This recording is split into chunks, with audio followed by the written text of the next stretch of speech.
திருச்சியில் கூடிய கூட்டம். விஜய் மனதில் ஏற்பட்ட மாற்றம். போட்டியிட போகும் தொகுதி எது?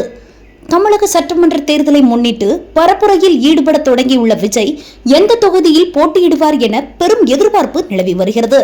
தமிழக சட்டமன்ற தேர்தல் நெருங்கி வரும் நிலையில் தேர்தல் பரப்புரையில் பரபரப்பாக ஈடுபட்டு வருகிறார் தவிக தலைவர் விஜய்.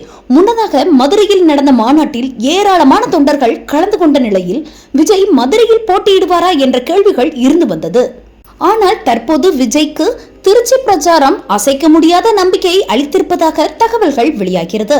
மாநிலத்தின் மையமாக உள்ள திருச்சி கிழக்கு தொகுதியில் போட்டியிட விஜய் விரும்புவதாக கூறப்படுகிறது.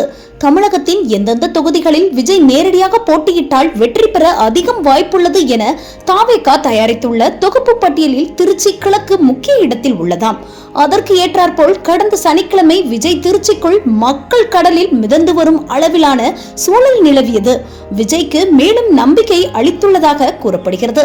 அதே சமயம் விஜய் எந்த தொகுதியில் போட்டியிட திட்டமிடுகிறார் என்பதை திமுகவினரும் கூர்ந்து நோக்கி வருகிறார்களாம். அந்த தொகுதியில் நட்சத்திர வேட்பாளராக நிறுத்தி விஜய்க்கு சரியான போட்டியை தர திட்டமிட்டு வருவதாக தகவல். இதுபோன்ற சுவாரஸ்யமான தகவலை தெரிந்து கொள்ள நம்ம யூடியூப் சேனலை சப்ஸ்கிரைப் பண்ணுங்க.